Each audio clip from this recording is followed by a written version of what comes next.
Senhor, irmãos. Amém. Graças a Deus, estamos aqui nesta terça-feira, comprometidos com a responsabilidade que o Senhor colocou sobre os nossos ombros, de continuamente debruçados, subjugados pela palavra de Deus, sermos por ela orientados a respeito do serviço comum aos santos. E isso fazemos durante esses 3 períodos, que é o domingo de manhã, às 10 horas da escola dominical, à noite às 18 e na terça às 20. Em todos esses períodos nós temos a transmissão pelo Zoom no domingo de manhã e no domingo à noite e na terça pelo Face. De modo que possamos, estudando a Bíblia livro por livro e capítulo por capítulo, nos preparar tanto para aquilo que Deus quer fazer em nós, em cada um de nós, quanto para aquilo que Ele quer que façamos, que é o ide de Cristo. Amém? Amém. Nós vamos fazer uma breve leitura, para ganharmos tempo, dos 2 capítulos, só para que nós possamos situar melhor aquilo que vai ser estudado nesta noite, e nós vamos fazer um resumo a partir do versículo 6 do capítulo 1, que diz assim: estejam, pois, atentos os teus ouvidos, os teus olhos abertos, para acudires à oração do teu servo que hoje faço a tua presença dia e noite, pelos filhos de Israel, teus servos, e faço confissão pelos pecados dos filhos de Israel, os quais temos cometido contra ti. Pois eu e a casa de meu pai temos pecado, temos procedido de todo corruptamente contra ti, não temos guardado os mandamentos, nem os estatutos, nem os juízos que ordenastes a Moisés teu servo. Lembra-te da palavra que ordenaste a Moisés teu servo, dizendo: se transgredirdes, eu vos espalharei por entre os povos. Mas se vos converterdes a mim e guardardes os meus mandamentos e os cumprirdes, então, ainda que os vossos rejeitados estejam pelas extremidades do céu, de lá os ajuntarei e os trarei para o lugar que tenho escolhido para ali fazer habitar o meu nome. Esses ainda são os teus servos e o teu povo, que resgatastes com o teu grande poder e com a tua mão poderosa. Ah, Senhor, estejam, pois, atentos os teus ouvidos à oração do teu servo e à dos teus servos, que se agradam de temer o teu nome. Concede que seja bem sucedido hoje o teu servo, e dá-lhe mercê perante este homem.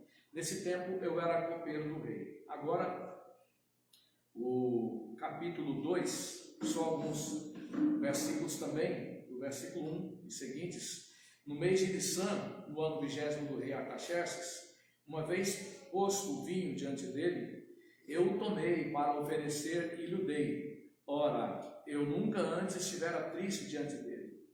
O rei me disse: por que está triste o teu rosto, e não estás doente? Se não estás doente, tem de ser tristeza do coração.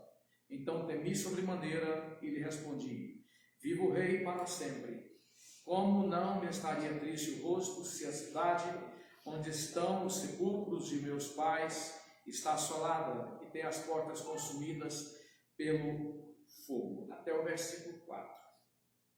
Amados irmãos, quando os judeus alimentaram uma grande expectativa política com relação ao Senhor Jesus, entendendo eles que ele a qualquer momento iria dar um brado de insurreição contra o Império Romano, e começando ali o seu governo como Messias, Jesus, para esvaziá-los desta esperança equivocada, para corrigir a sua perspectiva, Jesus profere aquela tão conhecida frase lá de João, capítulo 8, versículo 32. Conhecereis a verdade, e a verdade os libertará. Jesus estava dizendo claramente o seguinte: a real ditadura que está sobre vocês é a ditadura do pecado. A cruel e pior das ditaduras é a ditadura do pecado.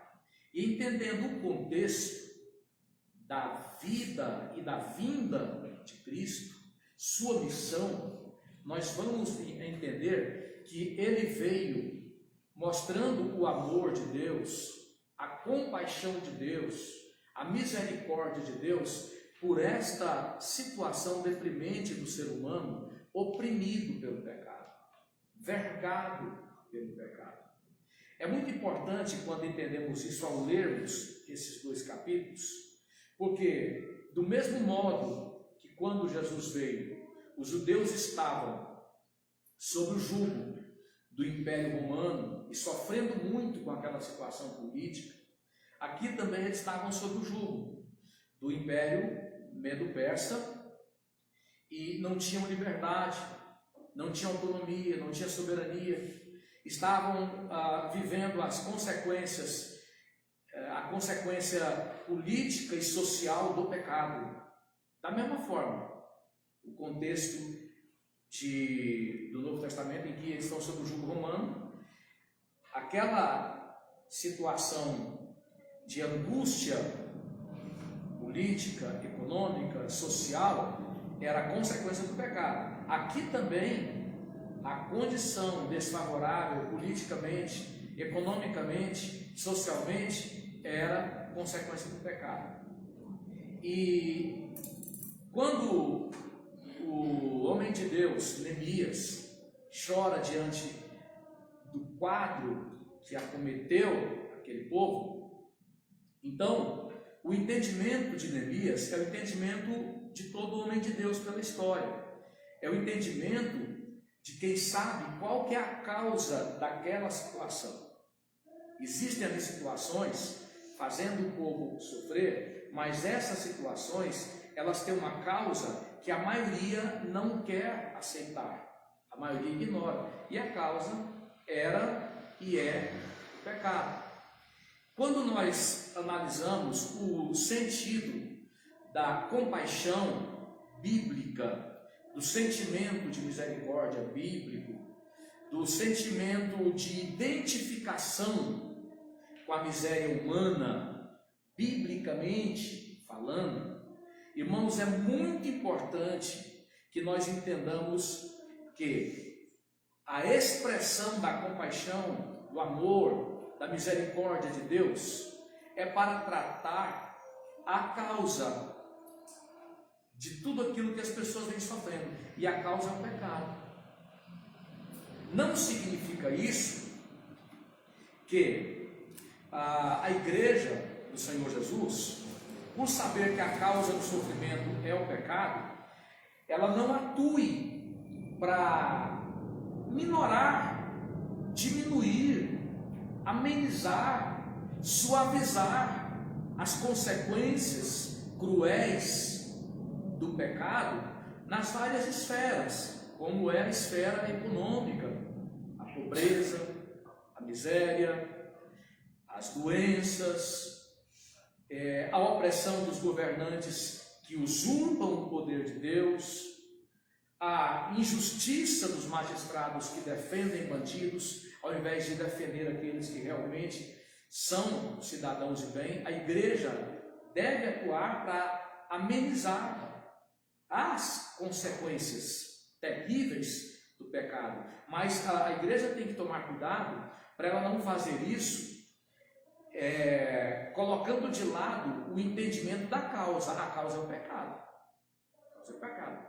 Há muitas seitas que trabalham bastante nessas esferas econômica, social, acudindo os necessitados, mas essas seitas, elas não têm o entendimento correto da causa. Eles só laboram sob consequências, até porque essas seitas, como é o caso do Espiritismo, por exemplo, eles entendem que se eles fizerem essas boas obras, eles vão ser salvos, porque eles fazem essas boas obras.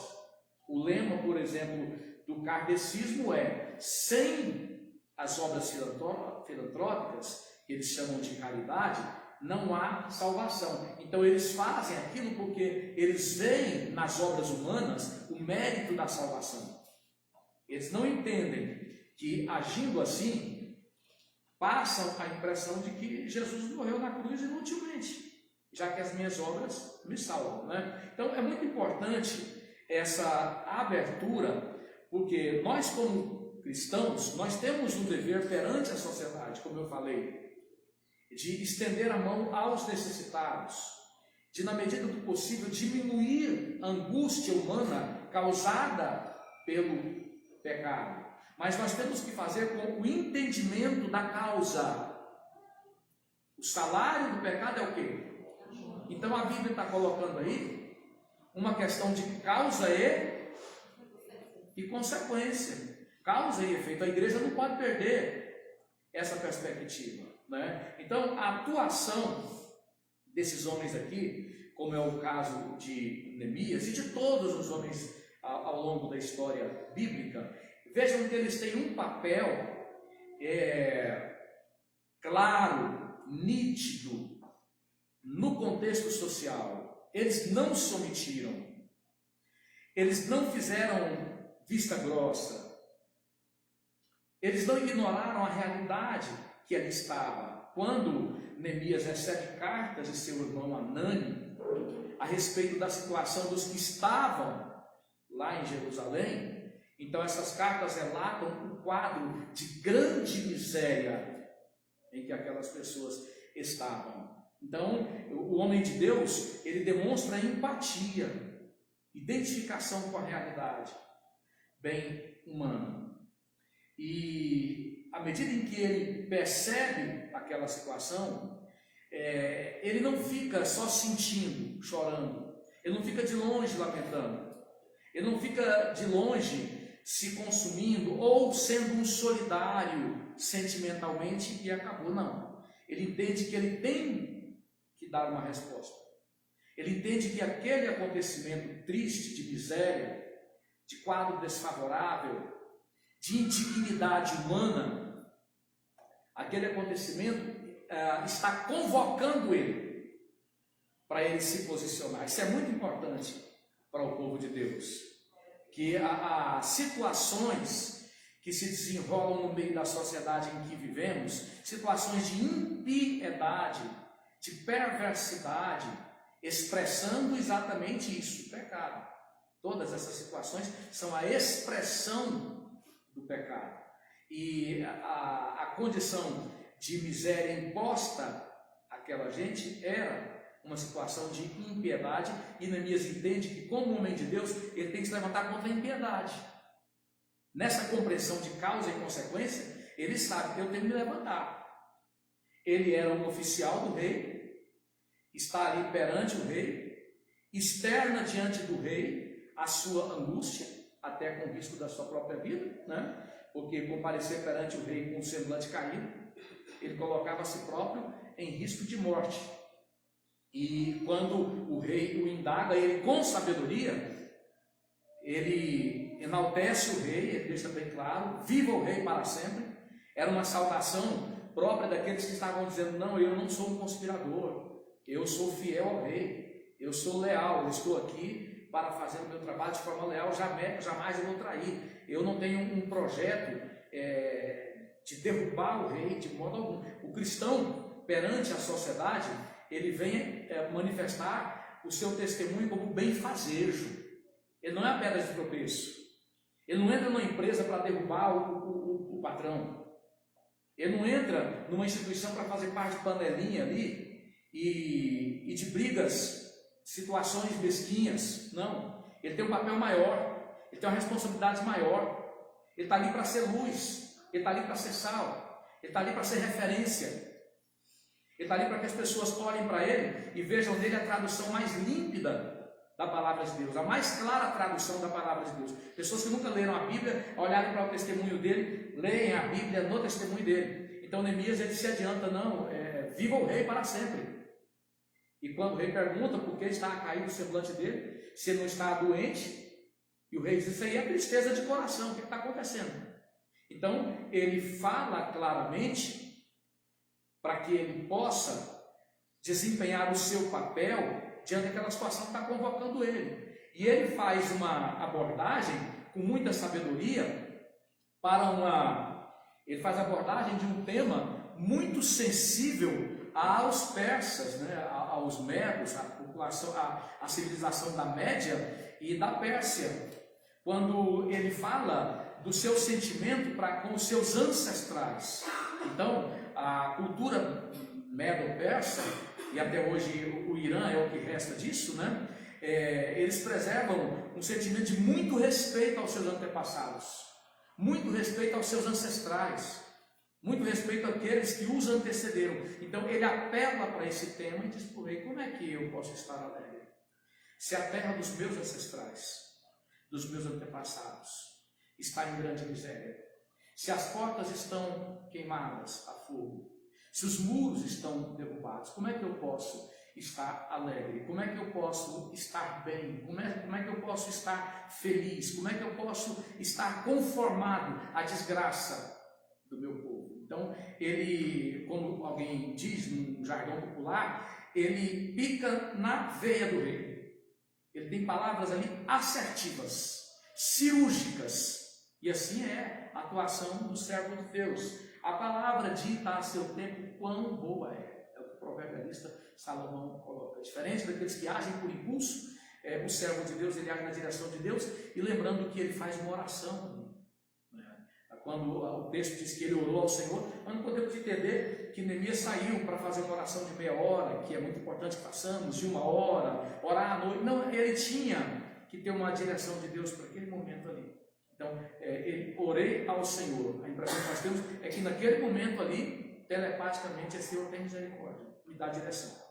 Não deixa eu dizer palavras infelizes, não deixa eu me pronunciar de forma leviana nesse momento e estragar uma oportunidade tão grande como essa que o Senhor está me dando. Dá-me graça, dá-me sabedoria para que a minha resposta perante essa autoridade, que é a maior autoridade do mundo, possa ser uma resposta que realmente se preste à missão que o Senhor tem para mim nesse momento.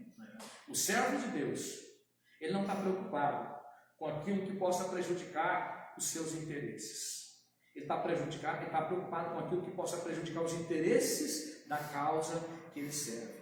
Ele treme e estremece com essa preocupação. Eu não posso prejudicar a única causa que eu sirvo. Deus fez misericórdia, me deu a honra, me deu a dignidade de ser um serviçal, um serventuário, um oficial do reino. E eu não posso, por palavras ou por atos, prejudicar a única causa justa que existe quando Deus me deu a oportunidade de desempenhar o meu papel. Então, ele estremece diante disso e ele pede de Deus direção para que ele pudesse ser, naquele momento, feliz no que ele fosse abordar. Sabe, irmãos, do muito que isso nos ensina, nesse momento eu me lembro que é muito comum, eu não vou falar nem do mundo, falar do povo de Deus. É muito comum crentes, pelo menos em tese crentes, né, se revoltarem e estarem dispostos a armarem um barraco, a darem escândalo, a entrar em contenda, a gerar uma crise gravíssima por causa dos seus interesses, né? Por causa das suas demandas. Pessoas que são capazes de desestabilizar o ministério sério, a obra de Deus, pessoas que são capazes de desestabilizar a família, né? Estou falando de crentes. O mundo, isso aí acontece normalmente. O mundo é isso mesmo. Mas falando de crentes, porque essas pessoas, elas não têm esse entendimento de que eu fui salvo para servir. Se eles tiveram, eles esqueceram-se desse entendimento, que a única repercussão da minha salvação é o serviço para a causa, a única causa justa que existe. E diferente dessas pessoas que estão dispostas a reclamar aquilo que eles entendem como seus interesses, esquecendo-se que, na verdade, os interesses de um salvo são os interesses de Deus. Quando os interesses do crente destoam-se dos interesses de Deus, é porque ele está se afastando desse Deus. Ele está se distanciando da sua aliança, da sua comunhão com Deus. Então, Neemias ele não defende nenhum interesse seu. Ele não entra em angústia, em aflição, por nenhum interesse seu. Irmãos, alguém verdadeiramente convertido, se ele chega a gerar uma crise por causa dos seus interesses, se ele for convertido, ele vai voltar atrás e vai dizer: meu Deus, tem misericórdia. Eu perdi o foco. Eu fui mesquinho. Eu esqueci que eu fui salvo para servir. E na verdade, acabei dando péssimo testemunho, acabei trazendo dores para a tua obra, para a tua casa, para o teu povo, para a família, porque eu coloquei os meus interesses. E eu perdi o foco, não entendendo que, quando a Bíblia fala de piedade, de compaixão, de misericórdia, sobretudo, a Bíblia está mostrando, como disse no começo, uma questão de causa e efeito. O problema humano é pecado. E aí vem as suas consequências. Então Neemias está aqui o tempo todo norteado por esta compreensão. Eu vou atuar no cenário da minha sociedade, no contexto da sociedade em que eu estou, com esse direcionamento. Eu sei aonde estou pisando. Eu sei a que vim. E em todo tempo eu estou orando para que Deus não me deixe desviar. Para que Ele não me deixe perder o caminho. Para que Ele não me deixe perder o foco. Então ele ora e pede que Deus lhe dê direção naquele momento. E como dissemos, nessa direção que Deus dá, ele ataca uma questão bem sensível. A cultura do rei, as crenças do rei, as tradições do rei e de seu povo. E a resposta do rei é de pronto o quê? Favorável. Quando o rei pergunta o que é que ele quer que seja feito. E aí, quando o rei pergunta o que é que ele quer que seja feito, ele pede tudo. Ele sabe que ele está ali pedindo, não é por ele, é por causa da causa. Então ele pede tudo. Ele pede todas as condições logísticas para que o projeto pudesse ser bem sucedido. Ele pede proteção militar, ele pede os recursos como madeira, né? Ele pede que cartas sejam enviadas às várias satrapias, né? Tinha os sátrapas, que eram espécies de governadores, e as províncias ali, ou estados, tinha esse nome de satrapias, né? Então manda carta para as várias satrapias, para os vários sátrapas, para que eles me liberem o caminho, para que eu não seja impedido, né? Então ele faz todo um pedido dentro do que a causa precisava. Sabe o que é que isso aí nos ensina, irmãos? É que o servo de Deus, ele precisa compreender que se Deus nos mandou, Ele nos deu as condições. Deus não é miserável para nos mandar fazer a sua obra sem que Ele nos dê as condições. As condições são reais, elas existem. O problema é que muitas vezes as condições estão aí e elas são desviadas. Muitas vezes as condições são dadas, elas são desvirtuadas. De várias maneiras as condições podem ser desvirtuadas, as condições podem ser desviadas. Uma das maneiras em que as condições são desviadas é quando Deus te deu recursos para servir a obra de Deus e você é infiel. Deus te deu recursos financeiros e você não apoia a obra de Deus financeiramente, você é infiel. Deus te deu recursos intelectuais para você servir a Deus, habilidade intelectual, profissional, para você servir a obra de Deus, e você não serve. A obra de Deus não é prioridade para você. Você posterga sempre. Você sempre tem outras finalidades. Os recursos estão aí, Ele te deu, mas você é infiel.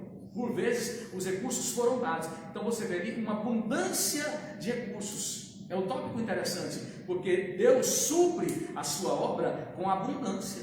Sempre foi assim. Quando Jesus está quase terminando o seu ministério, Ele faz uma pergunta para os discípulos com uma frase bem pequena. Ele pergunta para eles: porventura lhes faltou alguma coisa?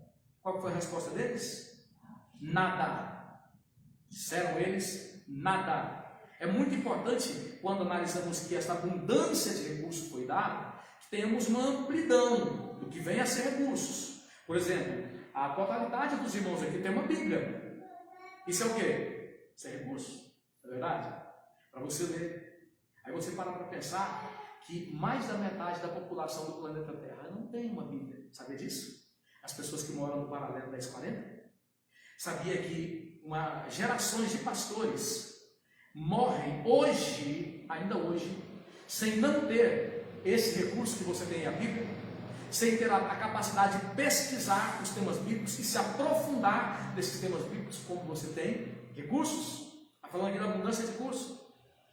Você sabia que tem pastores que hoje, no paralelo 1040, nascem, crescem, chegam à maioridade, aceita Jesus, vira pastor, prega o evangelho, muitas vezes é pego pregando o evangelho e morre condenado à morte, tendo tido dessa imensidão de recursos que você tem, como esse livro que você tem na mão, a Bíblia, tendo tido disso aí no máximo uma página, viram no máximo 1, 2, 3 páginas que chegou a eles via tráfico, o que é proibido.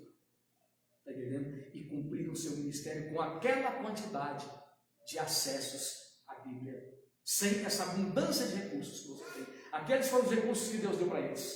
Está entendendo? Muito menos do que os recursos que Deus te deu. Hoje o crente que ele tem essa compreensão de recursos que Deus dá para ele tem toda a possibilidade de pesquisar em N canais. Ele não faz porque ele é infiel. Então, diante dos recursos que foram dados ali, você vai compreender, no contexto do que estudamos no livro de Neemias, a fidelidade de Neemias no uso daqueles N recursos. Recursos, pense bem nisso. Sua profissão é um recurso que toda pessoa verdadeiramente convertida usa para a obra de Deus. O seu acesso aonde você está é um recurso. A sua saúde é um recurso. As suas N habilidades, o seu N potencial, recursos para a obra de Deus. Tudo são recursos que Ele nos deu. Então, Neemias é o exemplo de pessoas que recebem os recursos e usam única e exclusivamente para a glória de Deus. Depois você vai perceber, hoje não vai dar para aprofundar-se muito nisso, mas o capítulo 5, ele coloca como Neemias corrigiu os erros daqueles que estavam tentando desviar os recursos que foram dados. Ele abre mão de tudo que é direito dele como governador e leva todos aqueles que são liderados por eles a abrir mão também em favor dos mais desfavorecidos, porque ele tinha essa compreensão: os recursos são para promover a única causa que existe e eles estão sendo desvirtuados. Então ele se abre para o rei para que os recursos fossem dados, e uma vez recursos tendo sido dados, ele os usa única e exclusivamente para o bem da obra de Deus. Irmãos, eu fico pensando na história dos grandes homens de Deus, como Neemias, porque o que aconteceu aqui no Antigo Testamento, a atuação dos homens de Deus no Novo Testamento não parou nas páginas inspiradas da Bíblia. Pela história você vai ver vários exemplos de homens de Deus que compreenderam a fidelidade no uso do potencial que Deus lhes deu. Eu penso, por exemplo, em homens como o William Carey, que aí pelo século XVIII, ele atua na Índia diante das várias mazelas sociais, as várias práticas absurdas que aconteciam ali, barbarizando as pessoas naquele regime de castas, né? E uma das práticas terríveis que havia na área, no tempo de William Carey, depois você pesquisa sobre o William Carey, esse grande servo de Deus, era o chamado sati, né? No que consistia o sati? O sati era uma prática devido à crença dos indianos de que se o marido morresse, a esposa tinha que ser queimada viva para que ela o servisse eternidade afora. Ela tinha que ser morta, queimada, cremada ali para que ela eternidade afora o servisse. Ele não podia ficar sem ela. E as mulheres eram assassinadas nessa prática ritual. E isso era tolerada, e mesmo o governo inglês, que a Índia era dominada pelo governo inglês, não fazia nada, não tomava nenhuma atitude. Essa prática ela foi erradicada por causa da ação desse homem de Deus, de William Carey, que era sensível às misérias humanas, resultantes do pecado, como eu estou colocando aqui. O papel dos homens de Deus na história. não é? Você vai ver o papel de vários outros homens, como a influência que John Wesley exerceu sobre o Wilberforce, também aí pelo século XIX, né? Quando John Wesley, 6 dias antes de morrer, ele escreve para William Wilberforce dizendo para ele que ele precisava se deixar ser um instrumento da parte de Deus para que a escravidão fosse extinta da Inglaterra.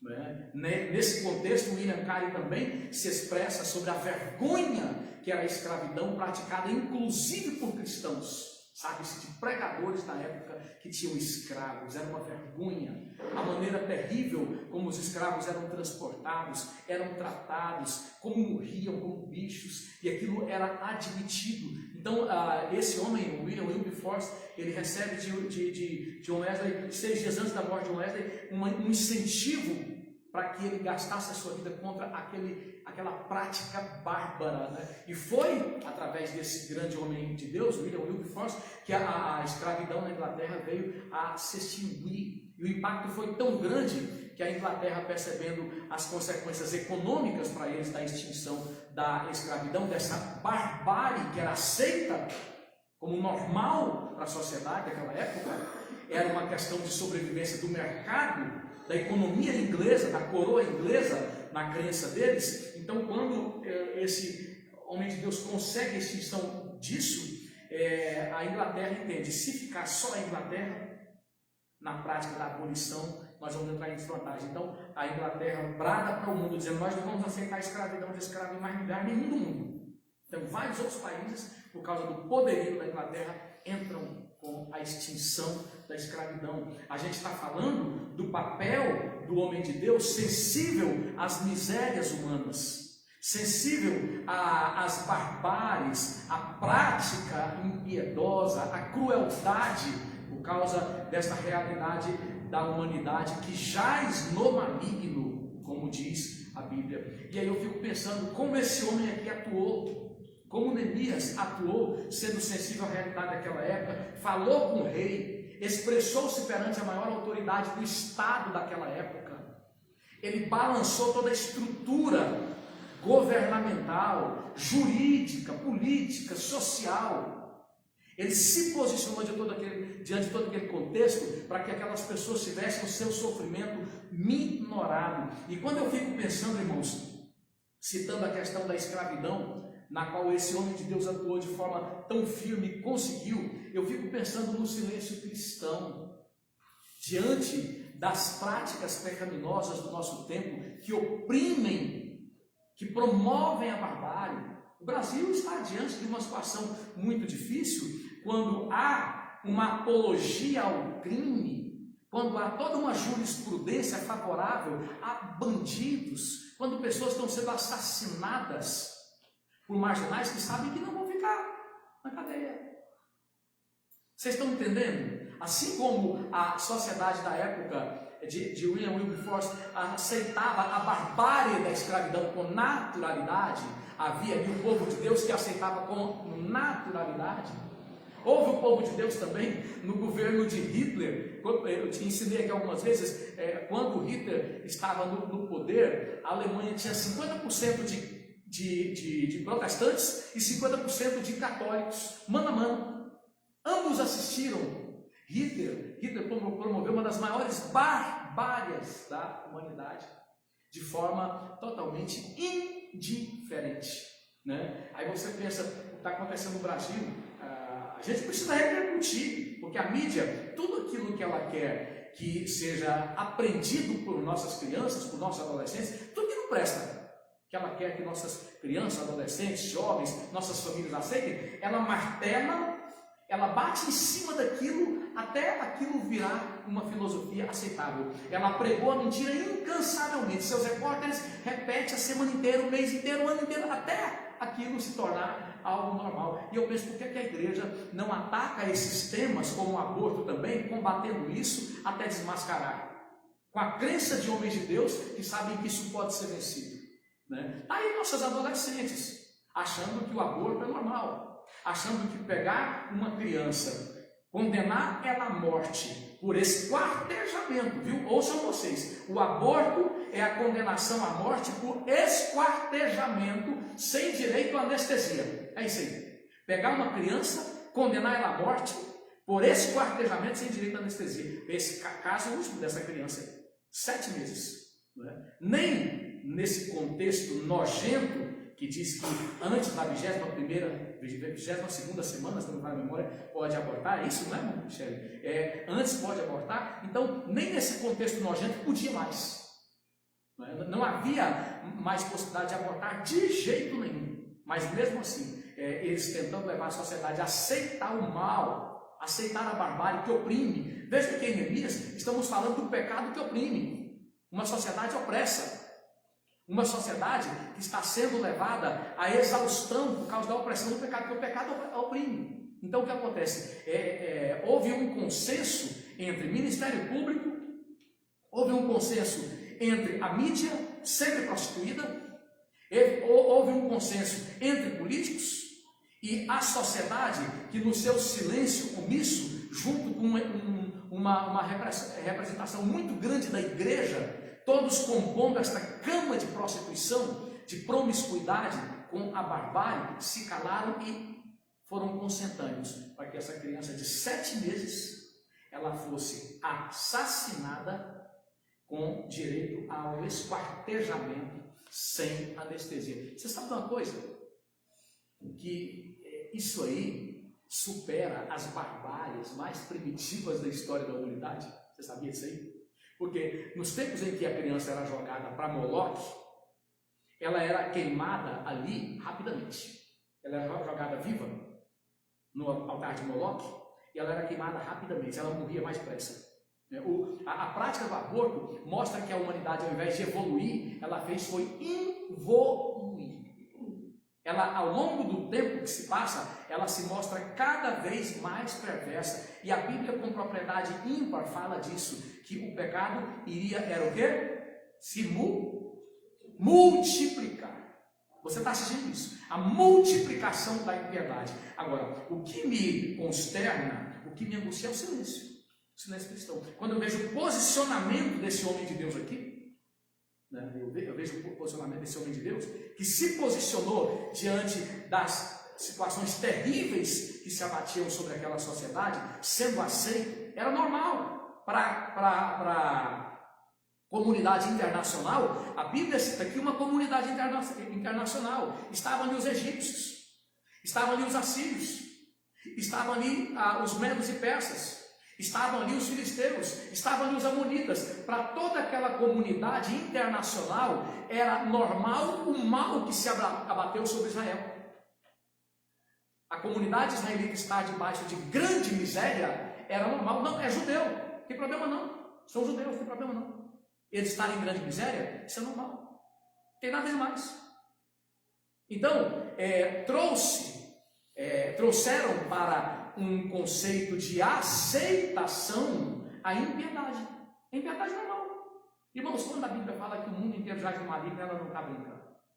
A capacidade da sociedade é aceitar o mal como normal. Entende? Filosofar. Construir discursos. Escrever livros que levem as pessoas à doutrinação no sentido de aceitar o mal como normal. E a maldade é até cantada em prosas. Faz-se até textos de novelas, de filmes, exaltando a maldade como normal. Então era normal. A comunidade internacional da época de Neemias tinha como normal aquela situação deprimente, como ele próprio protesta, dizendo: o povo está em grande miséria, né? As portas derrubadas e os muros queimados, como colocamos no domingo, bem colocado também pelo nosso professor, portas queimadas. Os muros, as portas, eram símbolo do que? Do poder judiciário da época. Os juízes faziam seus julgamentos, eram nas portas da cidade, eram públicos assim, para todo mundo ver. Então, se não havia portas, se os portões não estavam ali, significa que a justiça estava falida. Injustiça total, sistema judiciário totalmente falido. Você acha que o Brasil é um país de portões queimados? ou não? Você está vendo um judiciário atuante em favor da retidão? A maioria desses ministros do STF, que viraram um partido político dos comunistas, essa é a verdade, não tem consideração nenhuma pela família, tem desprezo por Deus, tem como disse, uma estrutura, uma jurisprudência para defender vagabundo, bandido, enquanto que as pessoas de bem são oprimidas e a elas se nega o direito. Então, isso aí é um país de portas queimadas, um país de portões queimados. O Brasil é um país de portões queimados. Os crentes dessa nação têm motivo para chorar, têm motivo para prantear, têm motivo para jejuar muito, para clamar muito na presença de Deus, para comparecer na presença do Rei e dizer: como é que eu posso estar feliz se meu povo está em grande miséria? Você deve saber que se você está aqui guardado pela misericórdia de Deus, tem N famílias brasileiras que tiveram os seus entes queridos barbarizados, assassinados em assaltos por pessoas que, protegidas por esse judiciário que representa as portas queimadas, o judiciário falido, então famílias enlutadas e não consoladas. Porque hoje o vagabundo, ele sai da cadeia muitas vezes primeiro do que a polícia que o prende. Essa é a verdade. Então Neemias, ele é sensível a essa desgraça. Uma nação onde não existe justiça, seus portões estão queimados, a justiça totalmente falida, e a comunidade internacional aceitava isso como normal. Hoje existe um empoderamento da marginalidade a nível de mundo. Vocês viram? Eu não sei quantos irmãos assistiram o que eu compartilhei um vídeo lá nos Estados Unidos. É o movimento comunista gritando lá diante da Suprema Corte: we love killing babies, ou seja, nós amamos matar bebês, e gritando: nós amamos matar bebês, nós amamos matar bebês. Foi essa semana. Está entendendo? E a comunidade internacional vê isso, a CNN, a Globo, a Band, a Record, que diz que era evangélica. Eles condenam nem com uma frase, porque estão todos comprometidos em promover a aceitação do mal. Veja que eu não estou saindo do contexto. No contexto aqui de Neemias, aquela comunidade daquela época estava vivendo um consenso de aceitação do mal. Normal. Está entendendo? E aquele homem de Deus, ele se levanta para dizer o seguinte: a comunidade internacional que jaz no maligno pode ficar em silêncio. Agora, você que é mulher de Deus, você que é homem de Deus, se você ficar em silêncio, se você não se expressa, se você não reage da forma como você pode agir, talvez você não tenha oportunidade de entrar lá dentro da Suprema Corte, como eu não tenho. Talvez você não tenha oportunidade de entrar lá dentro da Câmara Federal, como eu não tenho. Talvez você não tenha oportunidade de entrar lá dentro do Senado. Talvez você não seja ouvido pela mídia, está toda vendida. Mas de alguma forma você pode, talvez você possa se expressar pelas redes sociais, de alguma forma você pode bradar e expressar a sua rejeição à impiedade. Mas se você não o faz, é porque você está dizendo, tal como a comunidade internacional que jaz no maligno e aceita a impiedade, eu também aceito. E eu sou pior, porque eu ainda uso a palavra de Deus para justificar minha missão. Tipo, Jesus vai voltar mesmo. O mundo vai piorar, eu não tenho nada a fazer não. Né? Isso são os pentecostais, né? Ou como os calvinistas, né? Não, está tudo determinado, não tem nada a fazer. Né? Fico pensando se os irmãos da Reforma tivessem o pensamento acomodado que muitos cristãos têm hoje. Né? Eu fico pensando se os nomes, como eu citei aqui, John Wesley, Wilberforce e vários outros, né, tivessem esse pensamento. Eu fico pensando se Neemias tivesse esse pensamento. Se os homens de Deus da época bíblica tivessem esse pensamento de indiferença para com as misérias resultantes do pecado. Né? Eu fico pensando que tudo que existe de bom hoje no mundo, de aproveitável, foi por causa do posicionamento desses homens da história. Não fosse o posicionamento desses homens na história da humanidade, o mundo viveria um retrocesso inimaginável até hoje. O mundo continuaria no obscurantismo em todas as áreas até hoje. E os crentes do século XXI, eles não entendem que eles têm um papel. Simplesmente, ou se entendem e dizem: não, eu vou ser covarde mesmo, eu não vou atuar mesmo, eu não vou me posicionar de modo algum. Então, percebam, os irmãos, que há um posicionamento, e eu queria, já não sendo muito prolixo, fazer a menção do versículo 12, do versículo 17, quando falando da atuação do homem de Deus, do papel do homem de Deus, ele diz o seguinte, dos homens de Deus, ele diz, então lhes disse, estáis vendo a miséria em que estamos, Jerusalém assolada e as suas portas queimadas, vinde pois e edifiquemos os muros de Jerusalém e deixemos de ser opróbrio. Deixemos de ser opróbrio. Uma nação, uma sociedade de portões queimados, que significa justiça falida, juízes vendidos, juízes prostituídos. Um contexto como esse intima o povo de Deus, convoca o povo de Deus e diz: levante-se, ou seus filhos, seus sobrinhos, seus netos vão encarnar o opróbrio, vão encarnar a vergonha. Levante-se, ou eles vão ser devorados pelo pior contexto social que você possa imaginar. E não vem para cá dizendo que é porque Jesus vai voltar ou porque está tudo determinado, não. É por causa da sua missão. Está misturando as coisas para você não ter um papel, para você não se posicionar. Então ele diz: olha, levantemo-nos e saiamos de grande opróbrio, né? Os muros de Jerusalém derrubados. Vamos reconstruir o muro. Não é? Os muros, como explicamos no domingo, era símbolo de quê? De segurança. O que você está vendo nos nossos dias? Quem é que está seguro no nosso país? Quem? Tem gente segura, mas quem é essa gente? Quem é que tem garantia no nosso país? Numa sociedade de muros queimados, onde tudo que a polícia faz é invalidado pelos juízes dos portões queimados. Cidade de muros destruídos. Muro significa segurança, portão, justiça. Aonde você tem uma sociedade em que os togados estão representando as portas queimadas, os portões queimados, a justiça falida, esse judiciário, ele deixa quem seguro? Quem está seguro com esse judiciário? Os bandidos ou as pessoas de bem? Bandidos. A igreja, mais do que ninguém, tem que denunciar isso, haja o que houver. Arquemos nós com ônus que tivemos que arcar. Quem está seguro? Numa sociedade de portões queimados, judiciário falido, e com os muros derrubados, porque não há segurança se não há justiça. Uma coisa acontece como consequência da outra. Não há segurança se não há justiça. Não há muros levantados, que significa segurança, se não existe portões, justiça fortalecida. A polícia prende até com o risco de sua própria vida. E os juízes dos portões queimados soltam. Só quem está seguro num contexto como esse são marginais. É um contexto de grande opróbrio, de grande vergonha, de ignomínia, de indignidade assaz. Difícil até de ser definida, de ser qualificada. E veja como o homem de Deus se posta.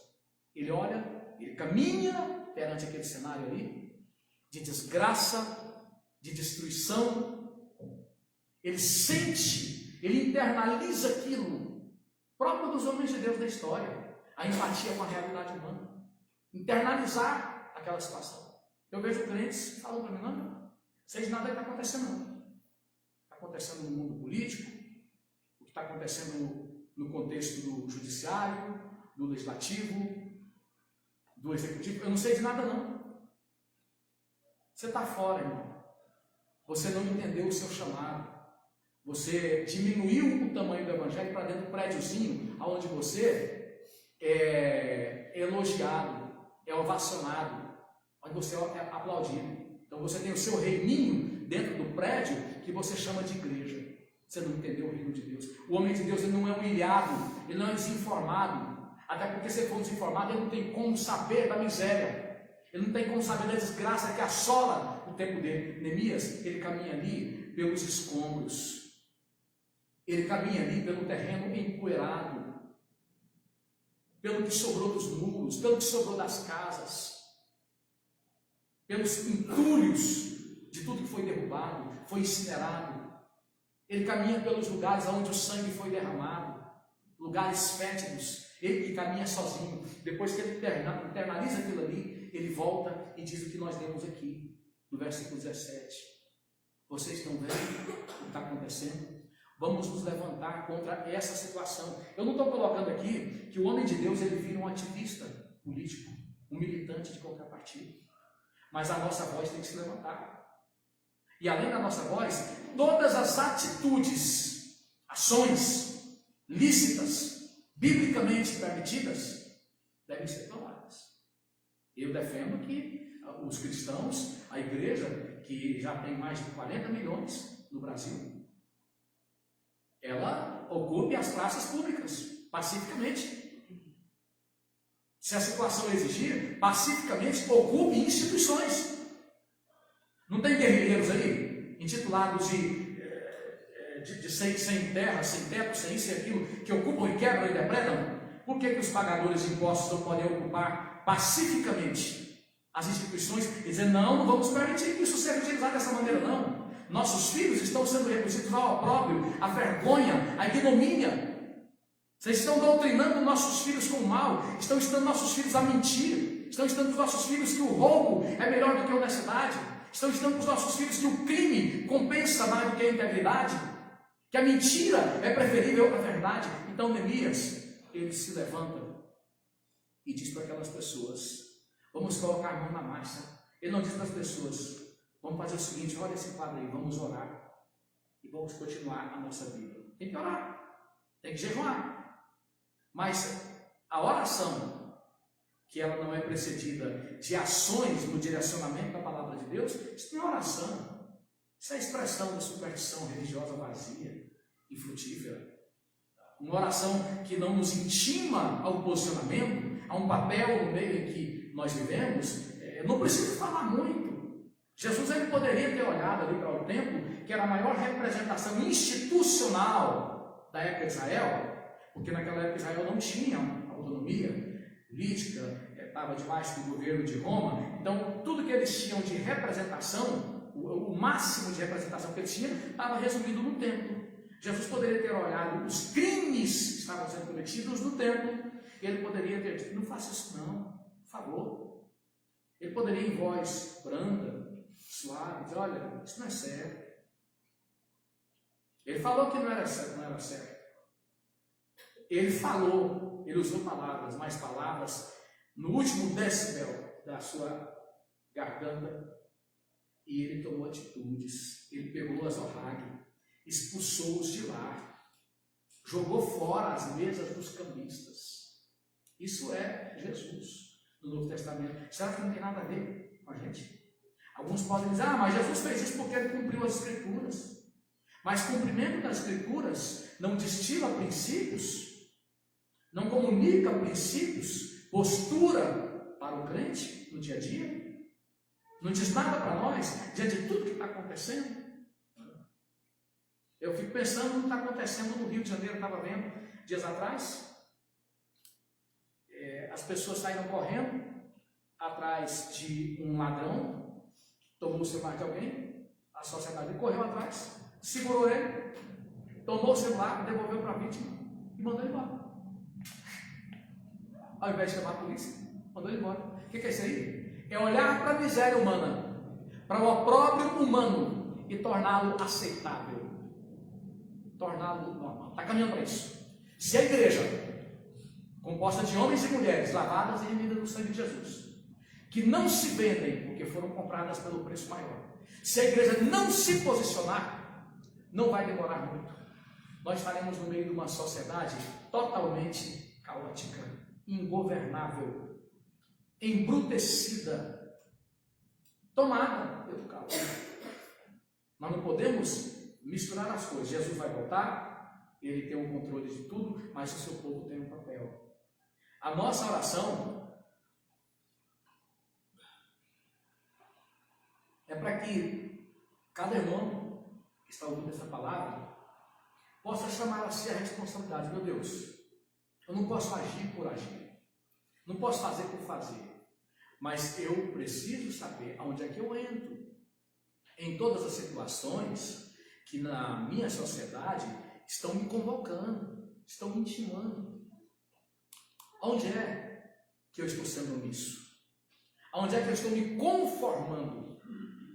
Onde é que eu estou simplesmente ignorando o meu papel como cristão?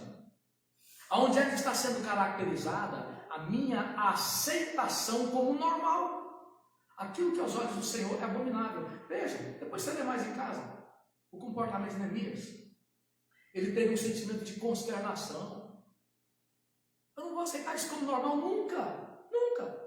Não vou aceitar a impiedade do aborto como normal nunca. Eu não vou aceitar os crimes do judiciário brasileiro como normal nunca. Eu sou crente. Não vou aceitar os crimes dos deputados federais, dos senadores como normal nunca. Eu não vou aceitar os crimes da mídia que está ensinando a mentira para as nossas famílias como normal nunca. Eu não vou aceitar como normal a promiscuidade, o pecado sexual, seja de heterossexual, seja de homossexual, é crime aos olhos de Deus. Não vou aceitar como normal nunca. Vou me posicionar contra isso o tempo inteiro, porque o pecado praticado da forma como foi praticado, ele é fator de opressão, ele é fator de desgraça, ele é fator de destruição. É ele o pecado, o verdadeiro fator de vergonha, como diz o proverbialista no capítulo 34 de Provérbios. O pecado é ele, o opróbrio, a vergonha, a ignomínia, a desonra, a indignidade dos povos. O fator, a causa de desgraça é ele. E o homem de Deus tem que se levantar. Da forma como Deus lhe der condições.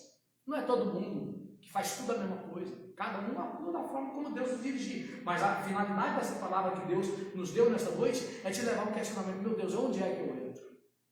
Talvez eu não possa entrar como fulano, que age de forma tão assim, visível.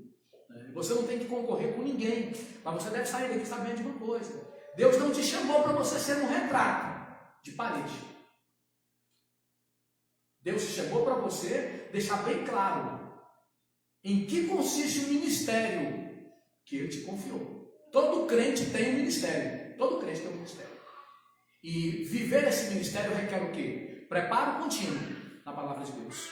Contínuo preparo em oração, no aprofundamento das Escrituras. O que mais? O que significa viver esse ministério? Renúncia, serviço.